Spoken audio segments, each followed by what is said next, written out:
Okay, I think we will go ahead and get started. I'm sure a few more people will join on in a moment. But as I said before, welcome. So this is an information session for our MSc in Digital Transformation Management and Leadership. We also are joined by our student ambassador, Sarah, today, and we'll meet her shortly. Some of you may already know me or you've met me already. I'm Rachel and I'm the recruiter for this Specialised Masters. So I'll run through the agenda of the webinar in just a moment, but basically you have a chat function at the bottom and a Q&A function. So if you do have questions or any messages, you can always put that in at the bottom of the screen. So the agenda, so we'll have a look at what this programme is, who the specialisation might be for, as well as a few aspects of the curriculum and the kind of seminars and workshops that form part of the programme. And obviously Sarah's here to, provide that really great insight into what the content is and how her experience has been so far. We'll also look at the internship aspect of the programme. Again, that's something Sarah will be able to share. And then I will also talk through quickly the admissions process and what to expect when our applications reopen for the next year's intake. And as I said before, there'll be a time for Q&A towards the end as well. Now, some of you joining will already be enrolled in our next intake for this October. So welcome if that applies to you. This will be a really great chance for you to just take on board the information Sarah's going to share and just prepare for your arrival in October. Others of you may be looking for our next intake, which, as I said, is October 2023. So I'm going to pop a poll on the screen just to kind of gauge where people are in kind of the admissions process, if you're interested in future intakes or if you'll already be joining us this October. So if you can fill that in, that would be excellent. Great. So let's start with meeting Sarah, our student ambassador. Sarah, maybe you can tell us a bit about yourself and what you were doing before you joined MDT. Of course. So hi, I'm Sarah. I'm 24 years old from Malta. Before the course, I did a bachelor's course in business and IT. Prior to that, I had no technology experience. I pretty much learned on the job, but I found it interesting and I always wanted to learn more. It's obviously the future. I worked for 3 years after my degree in a startup where I was the first employee. And obviously, when you're working in a startup, you wear multiple hats. And I did stuff from front-end development to marketing to sales. So I really got a lot of experience in that job. And then I decided after 3 years working in that job that I wanted a bit of a change. We were coming out of the pandemic as well. I was a bit fed up of staying home. And I decided it was time to leave my nest. And I applied for a master's at ESCP. And I was really happy with the course. I thought it was very interesting and such a unique course. What interested me the most when I was looking for courses was the international part of it aspect. And it was nice how this course has so many nationalities in it. It's not the majority from one place or the other. It's such a beautiful mix. And the classes are just not that big as well, which means everyone gets so close together. And it just was a really nice time to be in the course as well. It was very relevant towards the current climate in terms of digital transformation. Excellent, thank you. That's good to hear kind of a bit about how you ended up where you are in the programme. So let's look at the MSc in Digital Transformation Management and Leadership at a bit of a glance. So this is a business programme. So for those of you who are obviously interested in our next intake, this information is quite relevant for you. It's a business programme that really focuses on frontier technologies and how you can use technology to make successful business decisions or help companies or organisations grow through digital means or go through that digital transformation process. So you will learn about new technologies and how they work, and most importantly, how this can be implemented into the workplace or into a business environment. There is also really that focus on soft skills, such as leadership skills, that the workplace requires from its future business leaders as well, especially a company that perhaps might be going into sort of uncharted territory in the world of tech and digital technologies, but also in a larger organisation that may already be more established. So it is a full-time programme. for those students who have at least a bachelor's degree and some form of relevant work experience. The programme is 18 months long. It's studied in London and Paris, so you do 6 months in London and 3 months in Paris, and then it's followed by 9 months of professional development, where our students complete an internship and a thesis. For some students, the programme will be 21 months long, and this is where you take an additional online term, known as Term 1, which is based on your previous bachelor's degree and the number of credits that you have. So having 2 locations on this programme, as Sarah said, it's really about bringing that international aspect in and allowing you to experience 2 different campuses in very different cities and just have more exposure to different cultures, but also different ESCP staff, and just expand your network within these locations. Especially if perhaps you don't come from these 2 cities, it's a good chance to experience them. So the Masters itself is accredited by the French state, and it's categorised as a graded master, which holds 120 European credits. So the applications for this October have now closed, and we have our class already ready to start in a couple of months. And the applications for the next October 2023 intake will open very shortly. I'll talk a bit more about that admissions process in a moment. But in terms of who should apply, so this specialisation, as I said, you need to have at least a bachelor's degree. We also have many students who have a bachelor's and a master's degree as well. It's not necessarily a requirement, but it is also acceptable to apply with a master's degree already. We have a recommended minimum requirement of 18 months of full-time work experience. And this can be an equivalent, so part-time roles and internships are also considered in this. Generally, the maximum is about 8 years of experience, and the average in our class we tend to see is 3 years of work experience. But we have students, you know, with a range of length, work experience length, but also the type of work experience that they have, the kind of backgrounds that they come from. If you perhaps are a bit on the shorter side of your work experience, then sometimes this can be balanced if you have a very strong academic profile or the work experience you have done is very relevant and very useful for this type of study. We also do have English language requirements. So on our website, you'll see the list of certificates we accept for English language proficiency, but we accept IELTS at level 7 and TOEFL as well at sort of at level 100. So it's best to just have a look on our website, see if you have any of these certificates or what certificate that you might need. There are also a number of other documents students need to apply. So you need a copy of your university transcripts and diploma. That's both bachelor's and master's. You need an updated copy of your CV, which will show your work experience up to October 2023. We look for 2 reference letters, ideally 1 academic and 1 professional, as well as things like a copy of your passport and your English certificate, etc. We also request a motivation letter to be submitted. So for those of you who are thinking for the future intakes, and I saw from the poll that there are a few of you, it's worth thinking about those documents that you would need to prepare. So our deadlines have now been released on the website for the next intake. The first one is around the 12th of November. Applications, so when you can actually start completing your application, will open shortly, and I will let all of our students know when you can start doing this process. But Sarah, I know you kind of explained a little bit about why you chose this program, how you've been finding it. It might be useful to maybe just have a bit more information as to perhaps why you chose to do it at that stage in your career.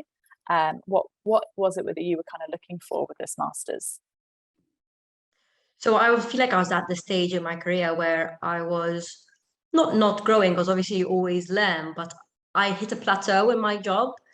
And I loved my job. I wasn't interested in just changing job just for the sake of changing job. I knew I had always wanted to do a master's. I knew this from when I left my bachelor's. It was just a point of when. And I felt like after the pandemic and when I hit that plateau at work, I said, okay, now is the time to to look into the masters and apply. I had actually stayed an extra year than I was actually going to do because of the pandemic. So it was about time, I felt like, to do the masters and continue that learning experience. I also took the decision to completely not work during my master's experience and full-time be a student again, because I felt like it was the only chance you'll ever get again to be a full-time student. And it's not impossible to do part-time work and study at the same time, because I had people in my course that did it.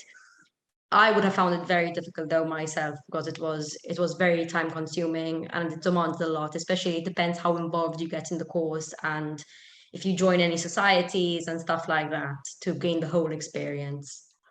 Yeah, definitely. And we'll talk a little bit in a moment about the curriculum and the intensity of the program.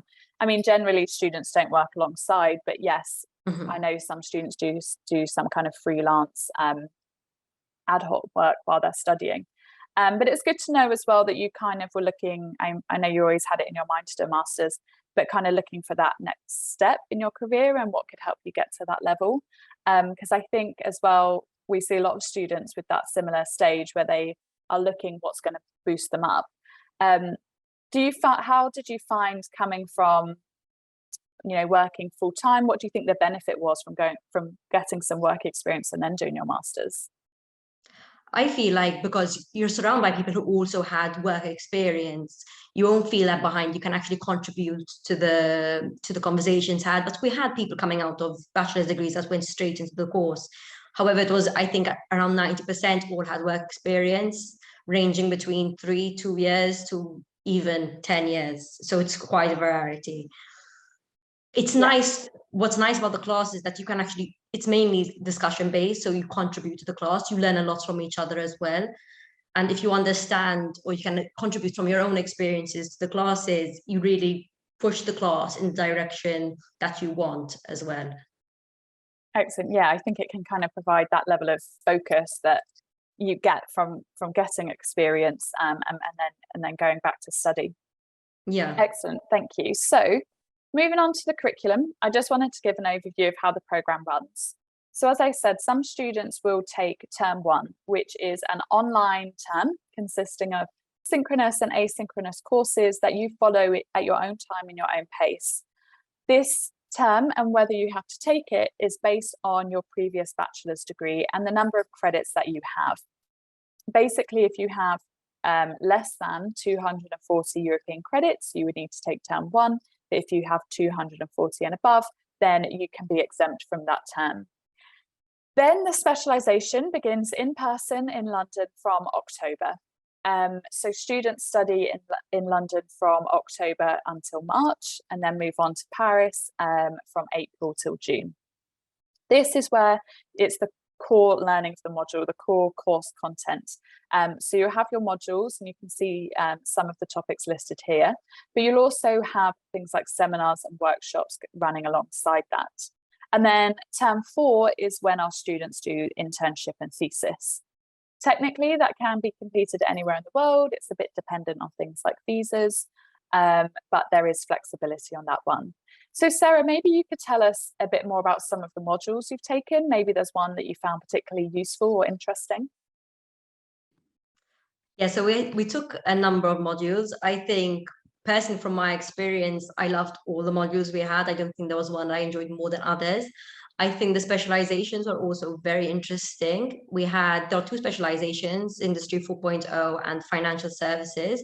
And I did the Financial Services one, but I was lucky enough to join the Industry 4.0 one for a robotics workshop, which is basically one where you work with robots for 2 days straight. It's really fun. You configure them, you move them around. I think that was definitely one of the highlights of the course. And also in the financial services specialization, we had a financial market simulator where you go in front of your screen, you're at school, and you're basically working with the stocks and buying and selling. That was, I think, very exciting, and I didn't want that to end. I wish we had more of that. Yeah, I think, yeah. No, sorry, carry on what you were saying. I think overall, the content of the curriculum itself is very practical based. So even there were some exams, but there weren't many exams, and most of them were multiple choice, which is what I liked as well when finding a master's. I wanted something that was going to be more practical and applying knowledge than retaining and doing exams. I don't feel like exams are a modern way of learning. And I do think that the assignments given by every single lecturer was very well thought out, was very interesting, and a really brilliant way to apply the knowledge that you learned. For example, we had one of them where we had to create a TED Talk, not a TED Talk, like a pitch really for a company that we just created, or a technology business we created, which was really fun. I think that was also one of the best assignments that we had. Definitely. And I think, yes, it does go to show that really practical element of the program, and where we're trying to bring in, you know, real life experiences and really develop your professional skills, alongside, of course, the theoretical side of it as well. So kind of going back to that in the modules that you learn when you have your lectures, I know that they're generally about 3 hours long with a break. How did they tend to work those lectures? Was it a lot of kind of listening to the lecturer, discussions, debates? How did that work? So I think the London terms and Paris terms were very different. I think the London term, the classes were much longer compared to the Paris terms. Paris, you have a bit of a longer break. However, the ones in London were very discussion based. The 6 hours would fly by. I mean, don't get me wrong, you're going to be tired after the 6 hours, but when you're in the class, you're so engaged, and it's such a welcoming experience, and everyone's so passionate to be there. No one's fooling around. Everyone's just really engaged in the course, learning off each other, learning off the lecturer, and the lecturer really makes sure to engage the students as well. And I think that's very important when teaching everyone. No one really likes learning by getting told. Everyone learns by talking to each other. We also, as I think, which was really interesting, one of the courses where people would mention the books they've read about the certain topic and say what they've learned from the book as well. The lecturers also tend to use case studies, which is their own case studies that they've prepared for the class. So it's not something that you'd immediately find online. And I think that's also a brilliant way to get to this class discussing the issues, etc. Definitely. And I guess then that's, as you were saying, the benefit of having work experience behind you is being able to contribute. And I guess the same with the professors, their backgrounds, they're not necessarily all academic backgrounds. They've had exposure to their own businesses and their own industry as well. I'd actually have to say that a lot of them, besides being professors, they've also obviously worked in the field, either as consultants or they have their own business, as you said, which really makes a difference to the quality of the teaching and their real life experience. I think I'd also mention as well that I don't know how it's going to be for the next intake, but we also had online classes, which didn't differ much either. I mean, people were very much engaged and talking online. So it's whether it's online or in class, it was very educational, and I really enjoyed it. Yeah, definitely. And I think obviously during the pandemic, when it was the height of pandemic, a lot of the classes were online. Yours was the first year back where it was our regular setup. So the majority of the time you're in person, but we are keeping an element of the lessons online, and that's to just bring in that digital strategy, but also to accommodate professors who are perhaps overseas or unable to get onto campus, to just keep that thing. But so I imagine that element will persist for the next year as well. But the majority is obviously in person and group work and collaboration like that. So going back to the specialisation track, so you chose the financial services one. Could you maybe talk us through a bit about the content of that track and the modules that you covered? So we pretty much learned, I think, the basis of financial services in general, as well as we went deep into fintech, which I thought was very interesting. So we learned about the stock market. I think we had our assignments that were very open. We could have picked subjects we want, and I picked how social media affects the stock market, which was a very interesting topic. But I know other people chose stuff on financial loans in different countries and credit scoring, etc. The fintech course was a bit more fintech focused compared to the other course. And we talked about stuff like Klarna, how they work, pretty much fintech in general, and how hard it is to set up a fintech company, but it is doable. And we'll also learn that I think London is the financial base for fintech. So if anyone's hoping to stay in London or enter the industry, I think that's definitely the specialization to go for. Yeah, definitely. And I think that's what makes London such a good campus to study on, because it is, you know, a massive fintech hub, and it's also the technology hub of Europe as well. So very interesting place to be while studying that. And as you said, with the professors having been working in that industry worldwide, but also in London, then they really can bring that kind of insight, but really current insight as well. Excellent. So another really exciting element, we've talked about the specialization tracks, but another really exciting element is our company consultancy project. So this is, again, another great example of the practical nature of the program. So this is where we have companies come to the school, they present a project to our students, whether that's if they want kind of a business plan provided, or if they want to, say, infiltrate a different type of market. And basically our students work in groups to act as a consultant to that client over a number of weeks. I know you can't speak too much about the company consultancy projects because there's usually non-disclosure agreements with companies because of the data that you're handling and obviously the ideas that you're producing. Is there anything you are able to share within the limits of the NDA that your group worked on? I think I can share that we worked on market research, which was very interesting. I think what you really get out of the company consultancy project is how to consult. I mean, I had never come from that background before, and I was the product manager, the project manager for it. It's a lot of work, especially because you're actually working with a client. So obviously they have to come first in terms of your deliverables every week. So even though you're having lectures, which do slow down because they do keep into consideration that you're doing the consultancy project, it is a lot of work, but I think it's very rewarding, and it looks great on your CV once you actually come out of it, especially if you want to enter consultancy itself. I think it's a very interesting way to put your knowledge into practice. Definitely, and especially if you haven't come from that consulting background as well, just be able to gain those skills still in that education environment is really valuable. So obviously it's like a 10 to 12 week project. How often would you say you were working on this? Is it very intensive during that 12-week time? It differed for every group. I think when I was working on the project, I think I was doing over 20 hours a week on it, which is a lot considering. But then I had other groups who just had a lower, they were lucky with what they got, the company they got, and they had much less work. They were working 5 hours a week. Okay. So I think it really depends on the company you choose and the project you choose, because you're allowed to choose the project as well and the company you want to work with. It's first come, first served basis. So if you see a project that's interesting to you and that you haven't worked in that industry before, you might as well give it a go. And your company, what kind of sector were they in? They were in the tech sector. Okay. Any sort of specifics on what they did?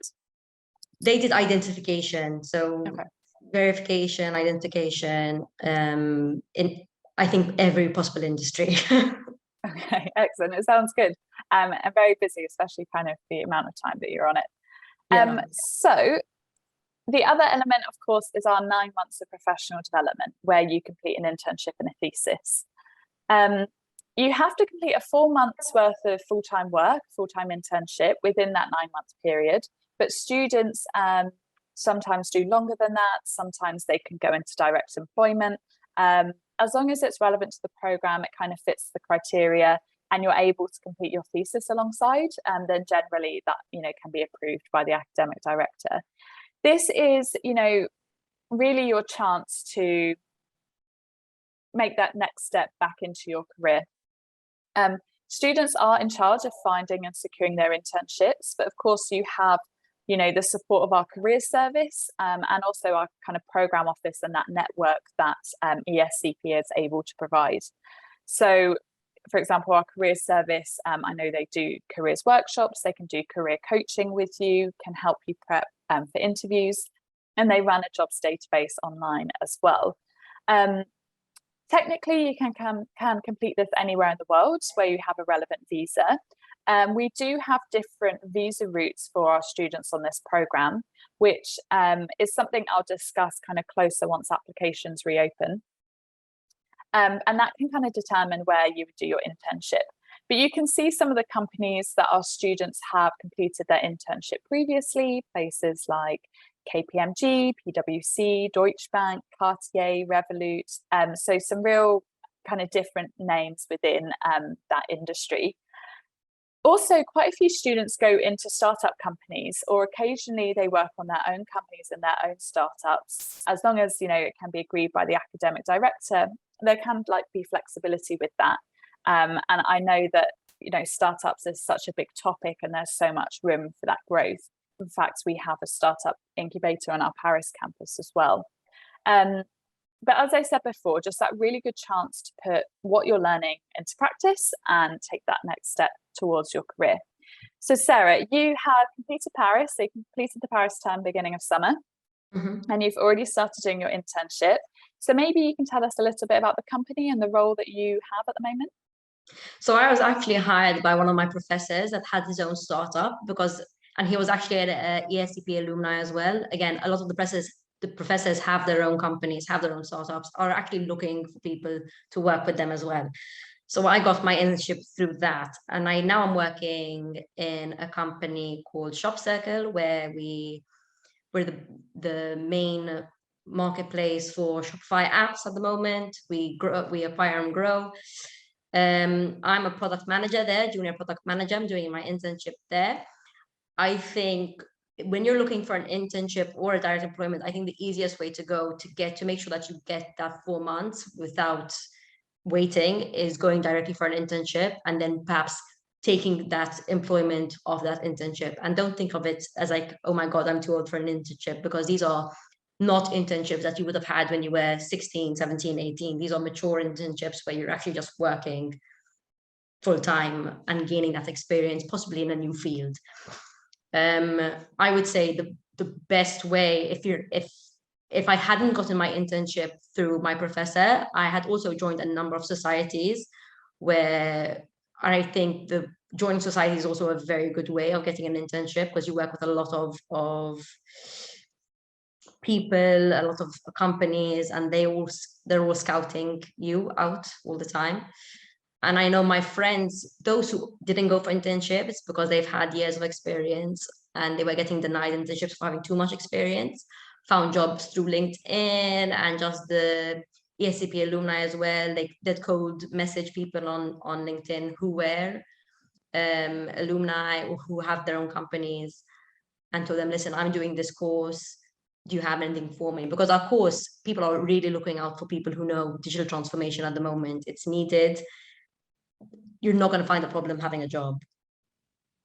So obviously you said that I know of your company was a professor on the program. So yeah, he was an ESCP alumni. He comes back and teaches a particular module. How did you go about? Did you approach him? Did he approach you? How did that work?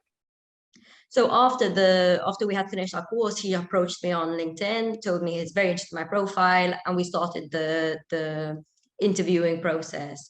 Then, by coincidence, because I was part of a society where we did consultancy work, we did a consultancy project for him, and then we took off again from there, and I was hired from there as well after doing work for them. So it's a lot about the networking and the extra steps you're taking beyond the program. For sure. I think obviously the program is very good for the knowledge, but I think the network you get out of the program is even better. Network as much as you can with the alumni, with the professors, because you can get into contact with anyone really with them. And I think it's very important. And I mean, a bit of a tricky question. What do you say if someone who perhaps was a bit shy about that networking process, if that perhaps is a bit daunting for them?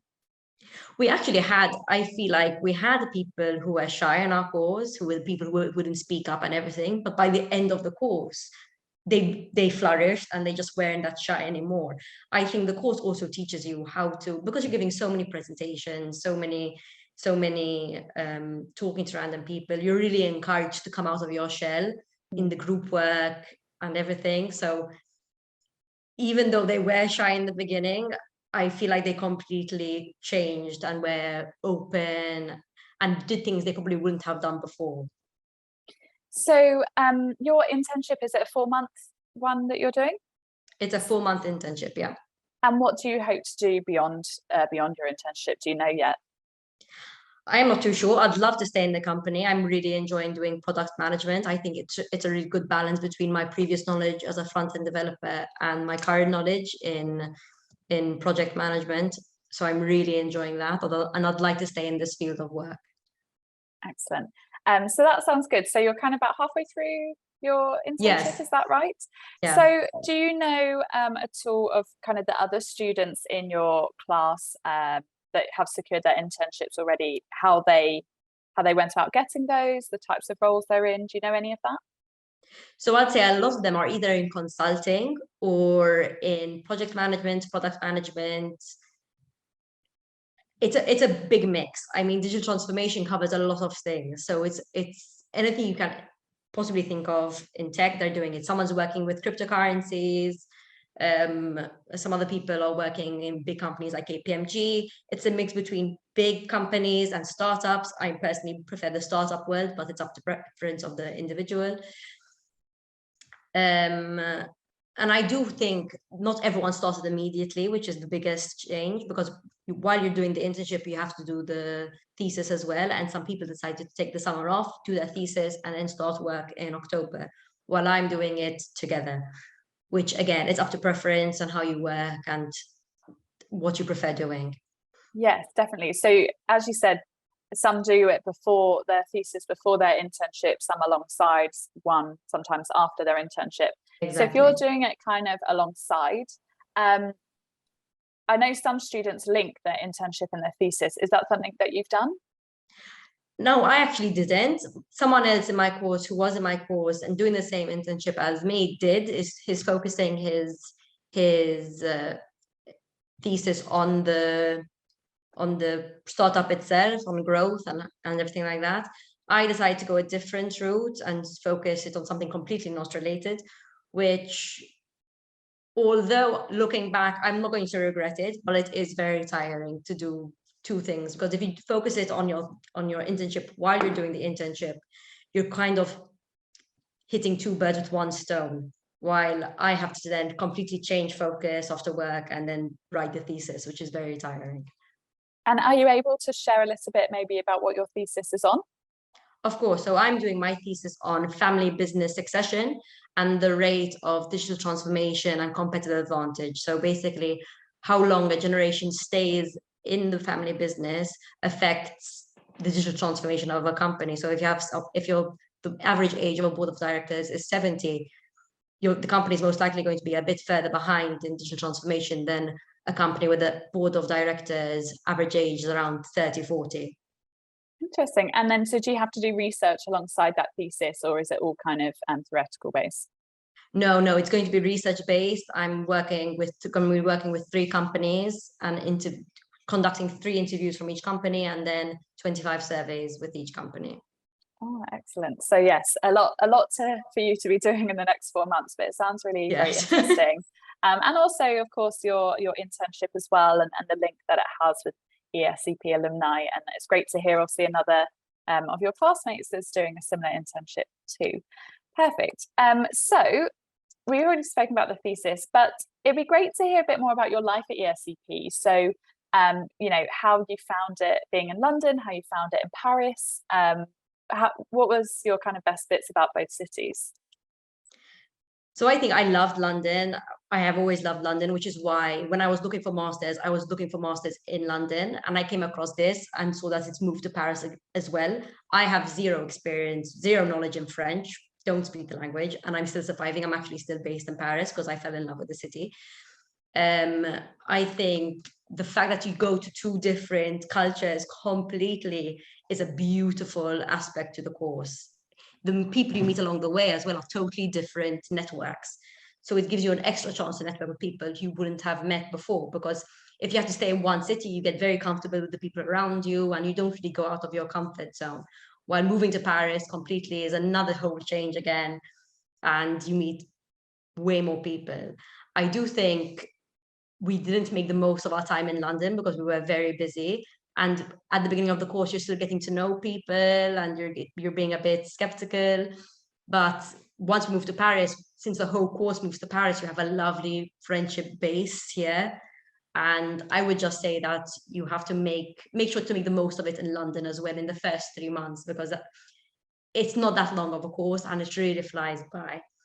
I also, when I was there, because I decided to completely quit my job and just focus on being a student, I wanted to make the most out of it, especially because I didn't have this experience back in Malta. So I joined 3 societies. I joined the TEDx ESCP, where I was an executive producer.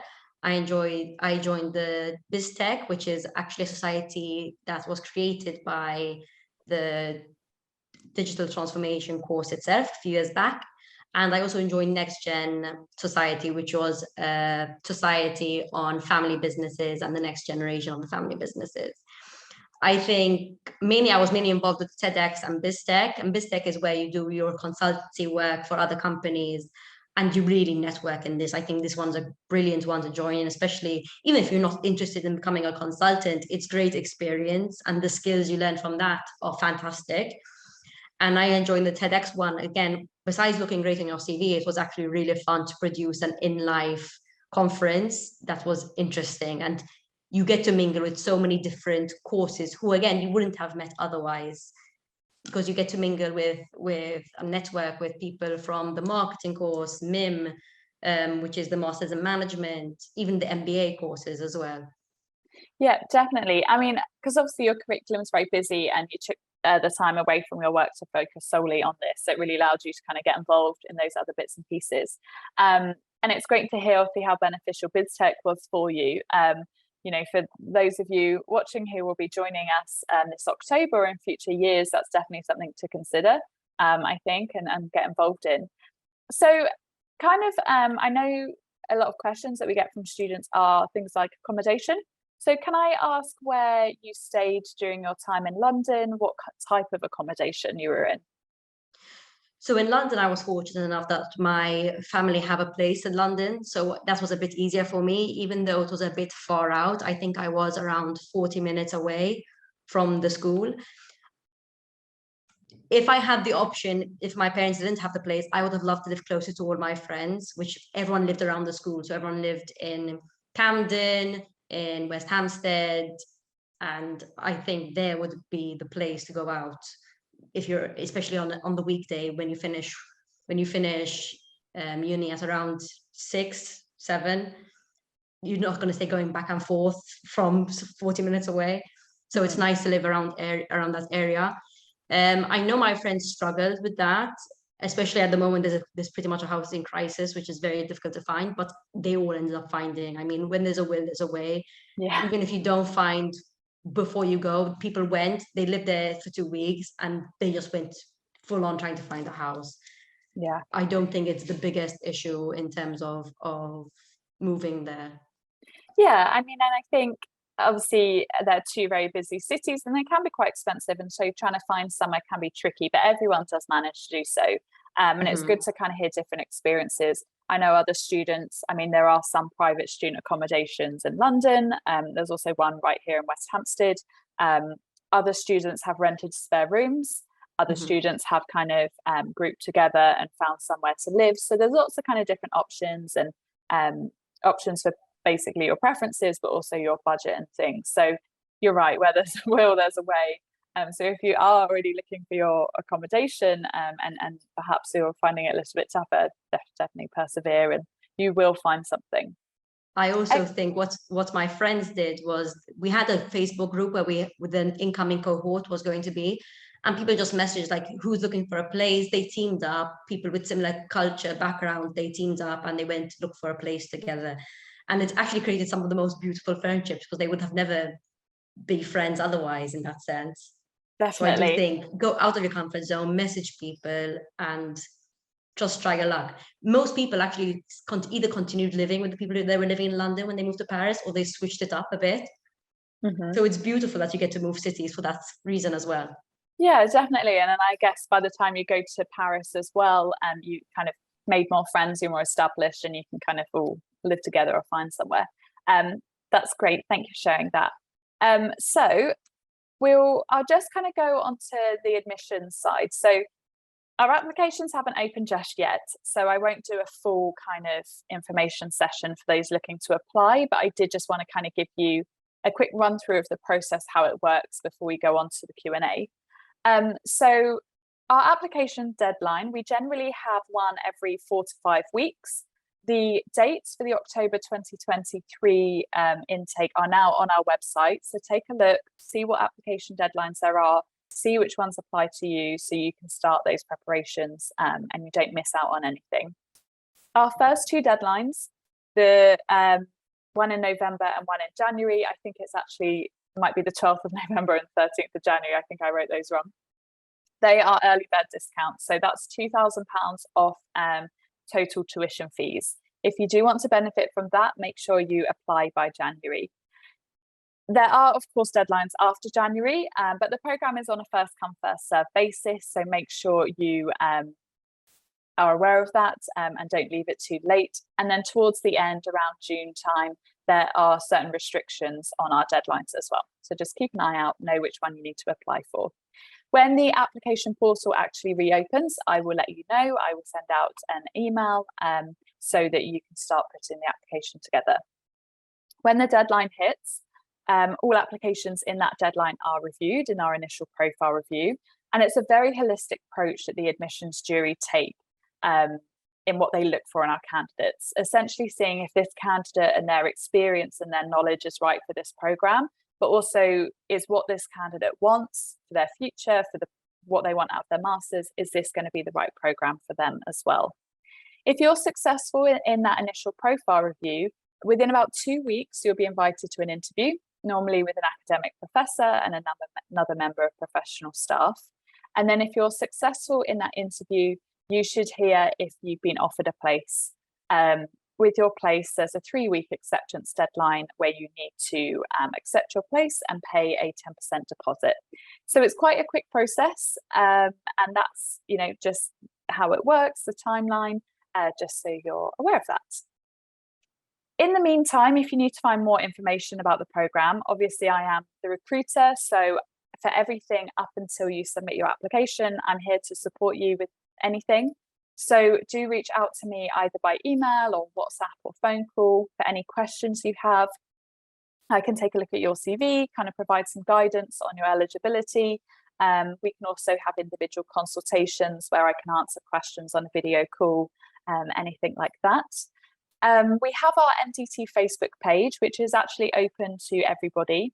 So again, a great place to look, see any upcoming events, and again, a networking opportunity there.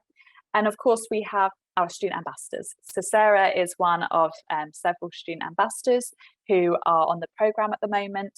So do reach out to them if you want some more questions about student life, course content, anything like that. And again, a great opportunity to network because for future intakes, these ambassadors will be your network moving forward, and the same for our ambassadors, the upcoming students are also part of that network. Excellent. So we have some time now for a Q&A. So if you do have any questions for myself and Sarah, please do put them in the Q&A function at the bottom of the screen. You might have questions about actual course content or specific ones for Sarah as she's found the programme, or more kind of technical ones for me about how you apply, things like that. So if you do have any, you can pop them in. Although no one seems to have questions just yet, so hopefully that means we've answered everything that people wanted to know about. I'll just give it a couple more seconds in case there is anything else.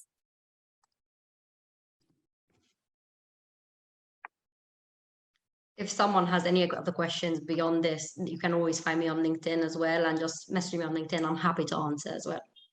Definitely. And your details, along with our other student ambassadors, can be found under the Meet Us tab on our website as well. So you can reach out.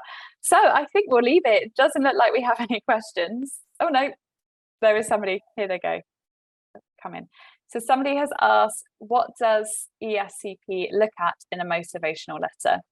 So the motivational letter is a really important part of your application, and this is about getting across your interest for the program. I would say 3 things that they look for in a motivation letter. Why you're applying for this specific program. Of course, there are, similar programs out there, but what about this one really appeals to you? And why are you driven to study this type of topic?